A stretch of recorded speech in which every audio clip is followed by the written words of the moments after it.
여호수아 제6장 말씀입니다. 여호수아 제6장 말씀이고요. 1절, 2절, 3절만 읽겠습니다. 1절부터 27절까지고요. 1절, 2절, 3절 세 구절만 같이 천천히 읽겠습니다. 시작. 이스라엘 자손들로 말미암아 여리고는 굳게 닫혔고 출입하는 자가 없더라. 여호와께서 여호수아에게 이르시되 보라, 내가 여리고와 그 왕과 용사들을 내 손에 넘겨주었으니 너희 모든 군사는 그 성을 둘러 성 주위를 매일 한 번씩 돌되 엿새 동안을 그리하라. 아멘. 여호와의 군대 대장의 지휘 아래 가나안의 첫 성 그리고 여리고 정복 작전이 시작됩니다. 1절에 여리고는 굳게 닫혔고 출입하는 자가 없다라고 말씀하죠. 이런 말씀을 여기 기록한 것은 사람의 힘으로는, 이스라엘 백성의 힘으로는 여리고를 정복하기가 쉽지 않다.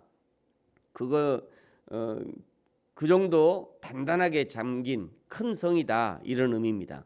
그러나 여호와 하나님께는 다 작전이 있죠. 2절에 보면 내가 여리고와 그 왕과 또 용사들을 내 손에 넘겨주었다. 3절 너희 모든 군사들은 성 주위를 6일 동안 매일 한 번씩 돌아라. 4절에 7일째는 그 성을 7번 돌고 제사장이 양각나팔을 길게 불면 5절 백성들은 다 큰 소리로 외쳐라. 그리하면 성벽이 무너질 것이다. 6절에 여호수아가 바로 제사장들에게 이 하나님의 작전을 전달합니다. 8절에 보면요, 제사장 7은 양각나팔을 불고 앞에는 하나님의 언약궤가 행진합니다. 그러나 하루에 한 바퀴 도는 6일은 조용히 돌아야 했습니다. 10절과 11절을 보시면요, 여호수아가 백성에게 명령하여 이르되 너희는 외치지 말며 너희 음성을 들리게 하지 말며 너희 입에서 아무 말도 내지 말아라. 그리하다가 내가 너희에게 명령하여 외치라는 날에 외칠지니라 하고 여호와의 궤가 그 성을 한번 돌게 하고 그들이 진영으로 돌아가 진영에서 자니라. 여리고 성을 정복하기 위한 하나님의 작전은요, 첫 6일은 조용히 성을 도는 침묵 작전이었습니다. 백성들은 한마디도 하지 않았습니다. 이것처럼 무서운 게 없죠. 어디서 어떻게 공격이 들어올지 전혀 예상할 수 없기 때문입니다. 이 침묵의 6일 동안 그야말로 여리고성의 모든 백성은 더더욱 간담이 녹았을 거예요. 뿐만 아니라 이 침묵의 작전은요, 이스라엘 백성을 훈련하는 작전이 되었습니다. 사람은요, 떠들썩한 것을 좋아하죠.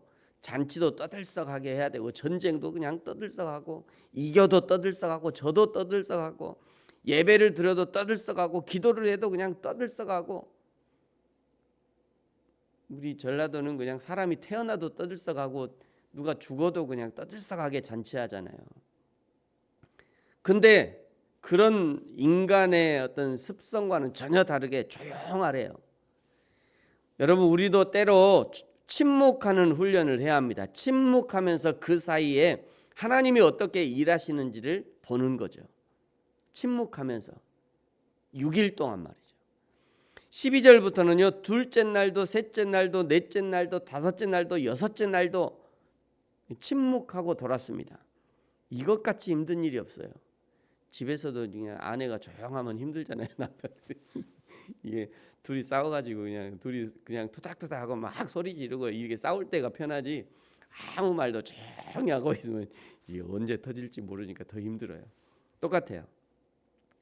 6일 동안 아무 말도 하지 않고 이스라엘도 아무 말도 하지 않고 저 위에 있는 그 여리고 성에서도 이 도대체 아무 말도 안 하니까 얼마나 힘들었겠어요. 이 진짜 간담이 녹았겠죠. 15절에요, 드디어 7째 날 이번에는 성을 7번 돕니다. 여리고 성은요, 둘레가 1km. 제가 그림 보여드릴게요.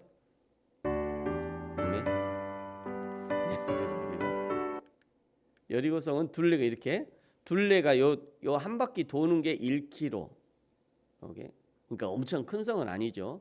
한 바퀴 도는 게 1km인데 제가 어제 재봤어요. 이게 우리 중흥모아타운 저 전대 사거리를 쭉 한 바퀴 중흥모아타운에서 저기까지 효창병원인가? 아니 저기 저 초등학교 있는 거기까지 크게 이렇게 한 바퀴 돌면 이게 1km더라고요.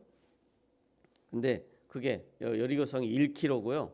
이 여리고성이 왜 안쪽에 성벽이 있고 바깥쪽에 또 성벽이 있대요. 그래서 난공불락이다. 이게 참 어렵다. 이게 쉽지 않다. 이런 얘기를 하는 겁니다. 이 성벽이 2개가 있으니까요. 이게 이렇게 1km, 한 바퀴가 전체 한 바퀴가 1km입니다. 그리 크지 않은 성이지만 이 성을 7번 도는 것은 결코 쉽지 않았을 겁니다. 7번 돌아야 되니까요. 그것도 뭐 길이 있는 것도 아니고 오르락 내리락 하겠죠. 울퉁불퉁 하겠고요. 16절에는요 여호수아가 이제 행동 요령을 알려줍니다. 7번 돈 후에 제사장이 나팔을 불 때 백성에게 외치라 합니다. 그러면서 주의사항을 이제 하나 당부하는데요. 17절에 그 성의 모든 것은 여호와께 온전히 바치되 기생 라합과 그 집에 동거하는 자는 모두 살려두라. 여기 온전히 바치라라고 하는 이 단어는 하나도 남김없이 완전히 진멸하라 이러는 겁니다. 가축과 어린아이와 여자와 남자들까지도 단 하나의 생명도 남김없이 완전히 죽이는 것이 온전히 바치는 거죠. 18절에도요 온전히 바치라. 18절 끝에는 그 바치는 물건에 손대지 말아라. 19절에 은금과 동철 기구들은 다 여호와께 구별될 것이다. 개인이 손댈 수 없다는 거죠. 드디어 20절에 제사장들이 나팔을 불 때 백성들이 외치자 성이 무너져 내립니다. 이때 백성들이 어떤 소리를 내면서 외쳤을까 궁금하긴 합니다만 성경에는 그런 언급이 없어요. 무슨 소리를 했는지는. 단 추측해 볼 수 있는 것은요. 사사기 7장에 보면 기드원이 그 미디안과 싸울 때 항아리 안에 횃불을 넣고요. 그 횃불을 깨면서 뭐라고 소리를 쳤냐면 여호와를 위하여 기드원을 위하여 이러면서 소리치면서 이제 깼거든요. 그러니까 이제 여리고성을 돌고 마지막 7번 돌고 나서 7째 날 외치라 했을 때 와 그냥 이랬으니 이건 아닐 것 같아요. 와 이건 아닐 것 같고 아마 외치라 했을 때 여호와를 위하여 여호수아를 위하여 이러지 않았을까. 이건 제 추측이에요. 뭐 어디 안 나옵니다. 그냥 제 추측이에요. 여호와를 위하여 여호수아를 위하여 이러지 않았을까 생각해 봅니다. 또 나팔 소리와 함께 백성의 외침에 여리고성이 무너지는데요. 21절에 보시면 모든 것을 온전히 바치지만 22절에 기생 라합의 집에 들어가서는 함께 있는 사람들을 구출해냅니다. 25절에는요. 그때 라합을 구출해서 오늘까지도 이스라엘 중에 거주하고 있다. 이 라합의 족속이 이런 말이 있습니다. 이 라합의 사건은요. 너무도 중요하다는 것을 보여주는 거죠. 여러분 다시 말씀드립니다만 라합은 나중에 다윗의 계보를 이루는 예수님의 할머니가 됩니다. 마태복음 1장 족보에는요. 이때 기생 라합의 집에 들어간 2명의 정탐꾼 중 한 사람의 이름이 살몬이라고 알려져요. 족보를 제가 앞에 보세요. 네, 정탐꾼 2사람 중에 한 사람의 이름은 안 나오는데 한 사람은 살몬이라고 나와요. 이 살몬이 라합과 결혼합니다. 근데 왜 이 살몬은 나오는데 또 한 사람의 이름이 안 나올까요? 살몬은 라합과 결혼했기 때문에 나오는 거예요. 만약에 이 사람이 아니라 요 위에 있을 사람이 이 라합 이 사람 대단하다. 이 라합이라는 이방 여자지만 이 여자는 하나님의 사람인 것 같다라고 해서 나랑 사귀시다 이래 갔으면 요 사람의 이름이 나왔을 건데 이 사람은 이 라합을 알아보지 못한 것 같아요. 근데 살몬은 라합을 알아봤죠. 이 여자는 그냥 그 몸 파는 여자가 아니라 이 여자는 하나님의 일을 할 사람이구나. 하나님의 역사를 이룰 여자다. 그리고 이제 나중에 살몬이 이 여자 라합에게 청혼해서 결혼하게 됩니다. 이 살몬이 누구를 낳게 되냐면 보아스를 낳게 돼요. 여러분 보아스 너무나 유명하잖아요. 보아스가 나중에 룻도 또 이방 여자잖아요. 보아스가 룻과 결혼합니다. 보아스와 룻 사이에서 오벳이 태어나고요. 오벳이 이새를 낳게 되고 이새가 다윗을 낳게 돼요. 그리고 다윗의 좌후손 중에 예수님이 태어나는 거죠. 그러니까 이 라합이라는 여자가 얼마나 대단한 여자였는지 보여주고 있는 것이죠. 여러분 이 대단한 영광이 어디서부터 출발한 것인가? 기생 라합의 안목에서 출발한 거죠. 가나안 땅을 이미 하나님이 이스라엘에게 넘기셨다는 것을 알게 되었고 그 일에 정탐꾼을 숨김으로 동참한 것입니다. 우리도 이런 안목이 필요합니다. 하나님이 하시는 일을 볼 수 있어야죠. 이렇게 침묵 작전과 소리 지르는 작전으로 여리고성이 정복되고 27절에는요. 여호수아의 소문이 온 땅에 퍼지니라. 여호와의 소문이 퍼진 것이 아니라 여호수아의 소문이 퍼졌다고 성경이 기록하고 있어요. 순종하는 사람 여호수아, 모세의 후계자 여호수아를 높여주시는 것입니다. 사랑하는 성도 여러분, 우리도 하나님 앞에 침묵하라고 하면 침묵할 수 있어야 합니다. 소리 지르라고 하면 소리 지를 수 있어야 합니다. 온전히 순종하는 사람이 되어야 하나님 앞에 쓰임 받는 사람이 될 수 있는 것입니다. 저와 여러분이 하나님 앞에 온전히 100% 순종하는 사람이 되어서 하나님의 역사를 이루어 드리는 저와 여러분이 되어지기를 예수님의 이름으로 축복합니다. 기도하겠습니다. 하나님 아버지 감사합니다. 오늘 드디어 여리고성을 정복합니다.